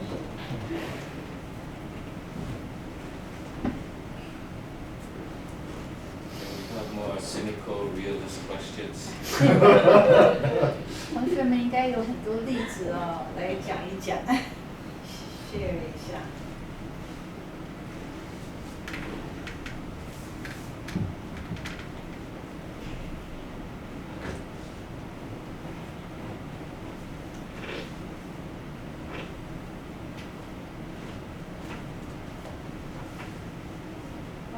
会语。可以用中文。用中文。Pronoun was there, so 还是用英文吧。Maybe not a question. Okay, maybe it's a question. What is your observation of China's art world in the last decade, since the end of Hu Jintao era when you do your work? Because in the last decade, the context has undergone a big change, I think, from Cao and other examples that you mentioned, which are more counter-government, anti-government context, to now, I think it's not directly against the government, but the space is even narrower. It becomes, when you are not loyal to the government enough, then you are outside. Then you are outside the. Just like every way. The standard. Yeah. So what is your observation of the art world, China's art world reaction or response to this change in the last decade? Yeah, I mean, I would like to think, sure, I mean, a lot of the artists I know, I got to know back then, have moved to, less text-based, less direct ways of expression. And I would like to think, this is also, there is also an upside to it. I mean, they really,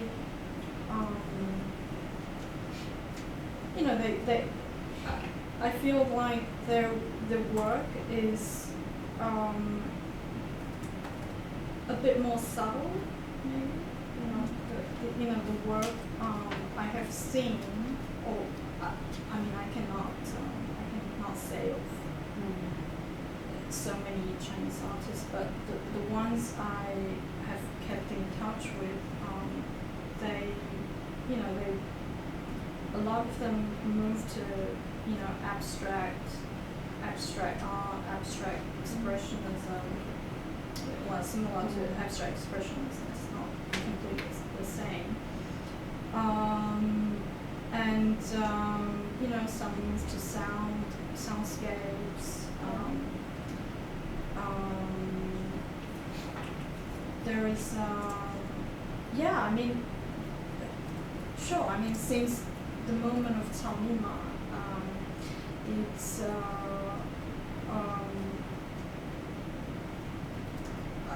if there's a trend, I see them becoming, exploring other realms of art, other domains, and,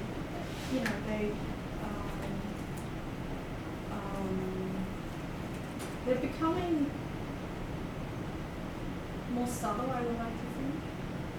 more subtle in their political message, or Not necessarily, just sometimes in political messages, but not always directly engaged. Confrontational. Yeah, not confrontational. I mean, there's that space for confrontation is gone. So yeah, so I mean, I don't know if if you know this phrase, 擦边球. So there's a lot of the work. If they want to, if there is a political message, they often not, they're often not very direct, not as 10 years ago, or even 5 years ago, for that matter. And so my friends they mock this as 擦边球.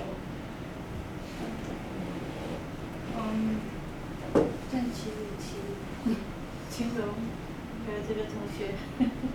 So also independent film is getting less and less possible, right? Mm-hmm. And what do you think? You people have more observation, 青龙or Yiqi? You want to share something? So we were thinking that in addition to this online very witty escapes or counteract, and what are the more we cannot say deep, but more strategic enunciation in different forms. If 擦边球 is always detached from the thing, then whether that is really a ball to be thrown. But to do 擦边球, you have to touch it. Yeah, you have to touch it. You have to touch it, and you have to know. They're sort of on the limit, like on the brink of. And also that takes time. Yeah, it also takes time to reflect, including account. So what do you think? Actually, now in the censorship mechanism in China, although they will use AI to censor a lot of big data, but actually, like some certain websites, like Douban, they will hire the employer to censor the content or information. And usually, the user of this website and the censorship man of this website are the same group. So actually, the censorship, the people who do the censor work, they know the users very well. So even for 擦边球, actually in Douban it is impossible. Because Impossible? Yes. Really? Because they already know what language you are using, what topic you are going to say. So visual language will be will be different, right? Yes. So actually for the 擦边球, even it is not directly touch the point, but it is hard for you to say something maybe very similar 5 years ago. Yeah, because now the red line. You talk about a straight line, but actually for me, I will think it is the red lines of the speech. It's really very, very low now. Yeah. So everything you talk, it's very possible to touch the red line. Yes. Yeah, I mean, I think just today I read this news article of the CEO of Meituan. And he was blocked. I mean, it was something happened to him, but he was simply, just writing, a time poem. He doesn't make any more comments. He's just, people say that he's implying that Xi Jinping is, he's not a scholar. He doesn't read. Yes, but actually, like some very large internet company in China, like 字节跳动, or even Meituan or Tencent, they they establish many branches in like Shandong or other province, and they hire the workers to work in the companies only for censor. So this kind of work provides millions of employment in China now. So- Solve the unemployment issue. Yeah. I was watching the Bilibili, there's a 前浪后浪. Did you watch the video? There's a middle-aged man Yeah. speaking to the young people. 我看着你们这个 speaking to the later wave and saying that, oh, you guys already enjoyed a lot of privilege we didn't have as a middle-aged man. So enjoy, don't, basically telling you not to say things other than, you know, other than celebrating your youth, which is a depoliticized youth.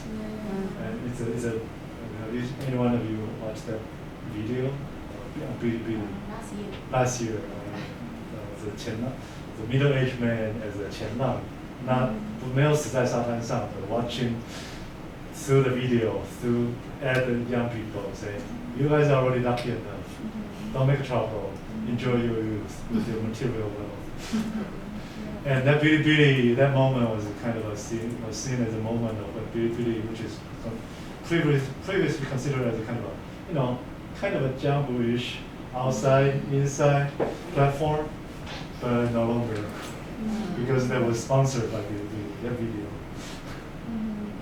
So anyway, I was just remind me of the change that Li pointed out.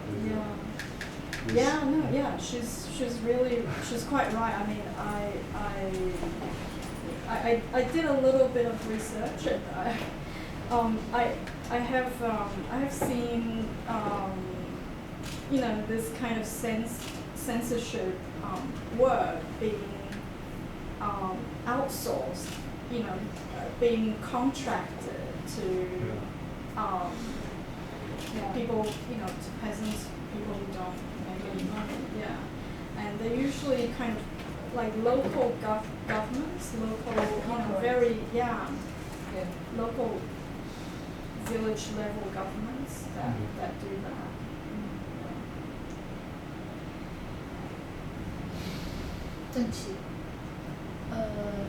I'm wondering if you have any observation of the commercialization of China's online censorship or surveillance. For instance, the website of People's Daily Renminbao, the Renminbao, that is the only agency who owns the whole database of the online censorship words.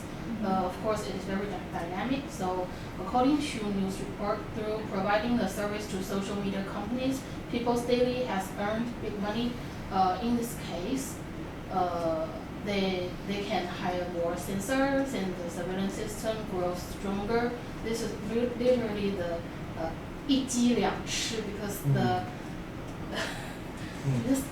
政府他们去要求社群媒体去做网络审查，同时他们的人民日报又通过网络审查来挣钱，一鸡两吃，一只鸡吃两遍。Wow. That's fantastic. Yeah. I don't know. I mean, I actually I heard you talking about it. A story. I was actually very curious to hear the full story. But that would make you people very frustrated, right? Maybe not. Maybe not. Not? Yes. There's no performance, no independent movie, no independent documentaries, no real talk in literature or art. Still. But if you actually observing the online 舆论, online discussion now, you will see people divided into two parts. Some people, they will still want to talk about the truth or the real, what they really want to talk, but others will criticize them as how to say, controlled by the CIA or something. And actually a lot of people believe in that. Yes, because actually the problem I think is because of nationalism in China. Nationalism, yeah, still very hated. Yes. But there are again and again critical voices, right? But even though they will be effaced right away, but there are critical voices. Yeah, actually they will, but I guess more and more people choose to be silent. Yeah, to protect themselves. Yeah, actually, I will tell you a friend's story whose name I will not reveal, but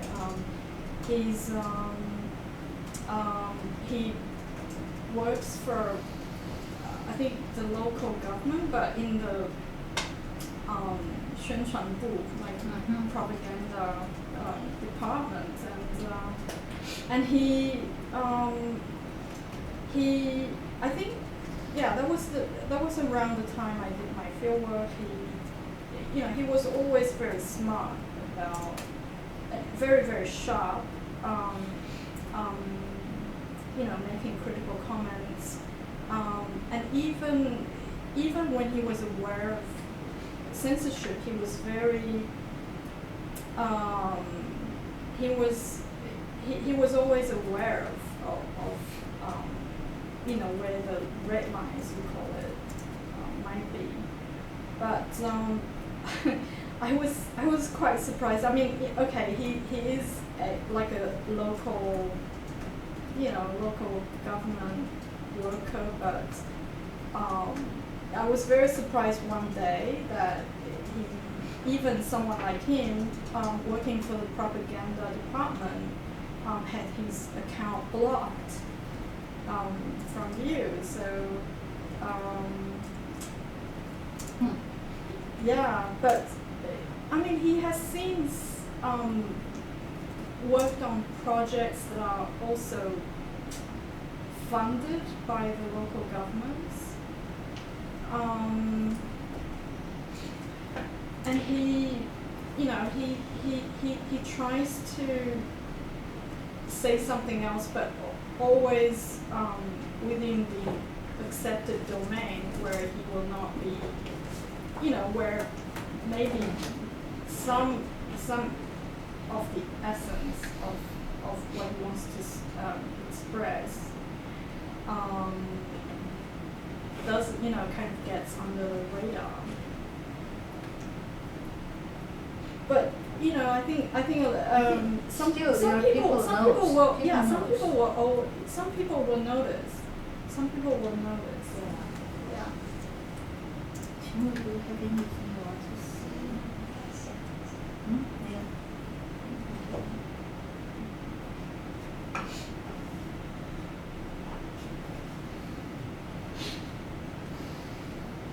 Any other questions or comments?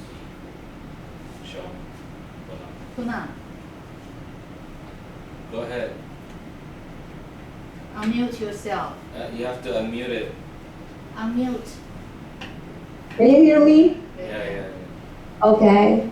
Hello. Yeah. Stacy, that was a fascinating topic, and something that I just realized that needs to be talked more about.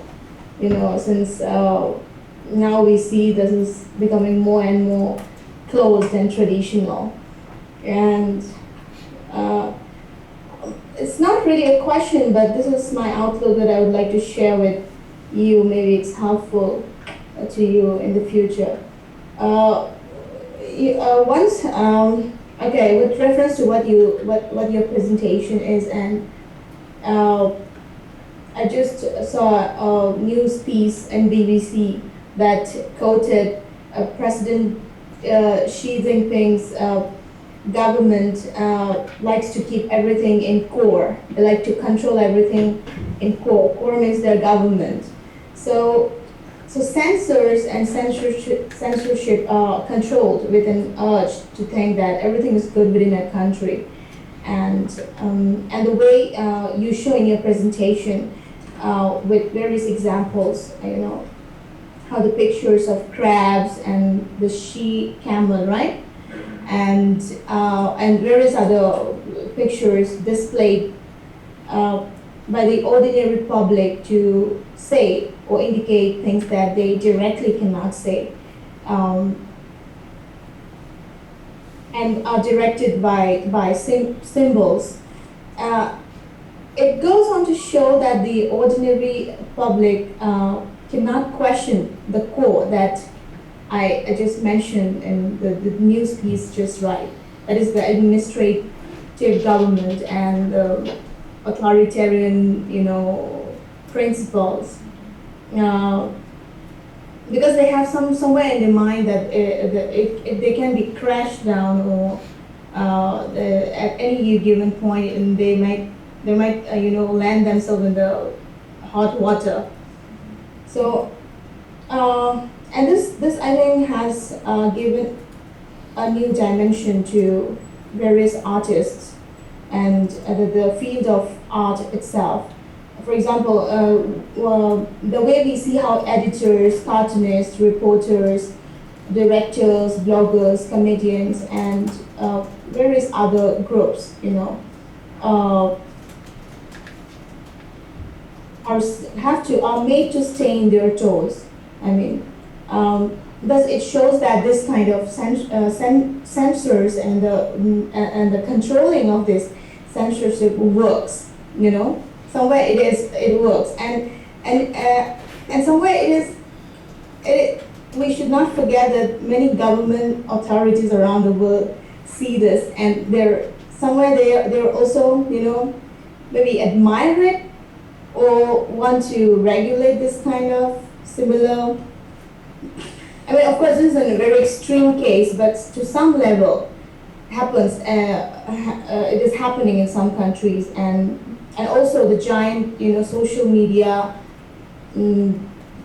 administrators like the Facebook. Sometimes they support them, because I came through many people who sometimes they just post something against the government, and their accounts get deleted, and very very I don't know, very mysteriously just gets out of you cannot log in anymore, and it's just gone from there. So maybe this is of course this is something that should be looked upon, but this is also something that is also inspiring maybe other authoritarian leaders and to have this kind of approach, and this will give a completely new meaning to art and artists in the future. But that's what. Yeah. No, thank you very much for your comment. I mean, the picture, the picture of 1984 is really frightening, and it's right before our eyes. I mean, we're in Taiwan. I can say that it's not as intensely felt as one will in mainland China today. I mean, what you're saying, I mean, a lot of people have trouble getting their messages across, have difficulty expressing themselves, but what I was also trying to say is that they they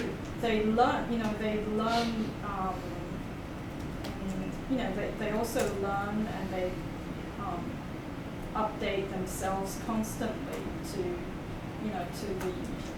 the nervous system of the government, and there is I mean, what is possible today is the scope is much narrower. But there is I think whenever they sensitize themselves to the nervous system, there's always a possibility people see cracks in the system to make take advantage of, and sometimes you see fruit of creativity coming out of it. I mean, I'm not encouraging surveillance and censorship as such, but I'm just saying that, like the examples I show, and also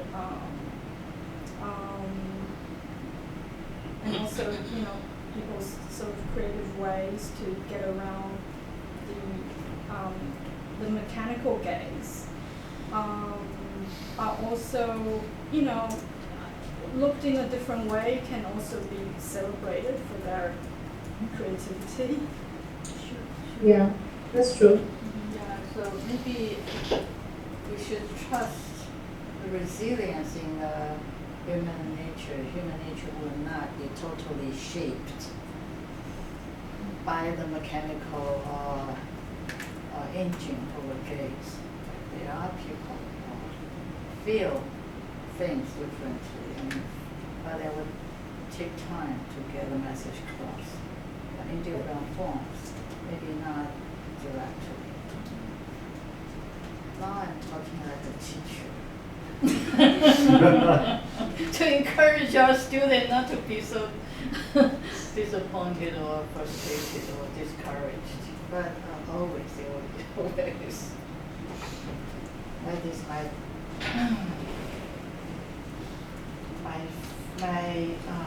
weakness, optimism. I never. Anyway, yeah. Okay. Any last comments or questions? Your comments. We like to end on an optimistic note, so I don't have any cynical comments to make. Are you sure? Maybe you can share some of the observations on your Hong Kong. Yeah, I would love to hear too your observation. Because I thought it's today's topic. Huh? I thought it's today's topic on Hong Kong, on the poster. Yeah. Different wall. Yeah, it's I mean, it's moving in the same direction as this. Yeah, on Hong Kong. Well, that is current, current set of interests that I'm undertaking right now, and because what I observed in China, there was, when I was there in 2012, the censorship was always there. It was just getting tighter. But what we observed, about the Hong Kong protests, I saw, if anything, I mean, last year, I saw a lot of body. I saw a lot of, physical presence, and which, of course, in times of lockdown, they become kind of spectral. But yeah, that I don't know. I'm sort of interested in this spectral presence of those bodies that just 15 months ago was so present. They were so audible and physical, and from that to lockdown, I think there was. Yeah, I mean, this is something I'm trying to find for myself. This that their spectral presence. How does that spirit of activism translate in the online world?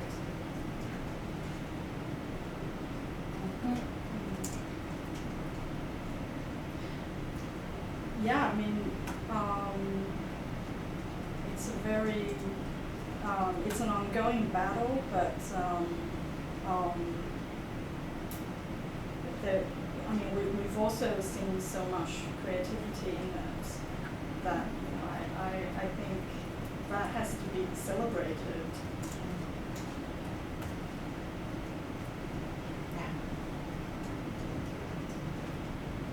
Good. Let's end on a question mark. I don't like conclusions anyway. The ongoing observation. Okay, so we can continue this conversation anytime. Thank you so much. So we thank you again for the talk and others who are online. Yeah. Okay. Thank you very much for being here, being there, online, offline. Okay. Thank you.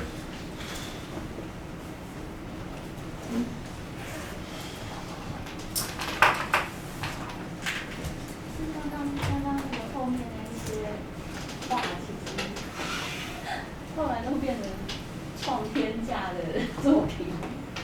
那什么东西？后面那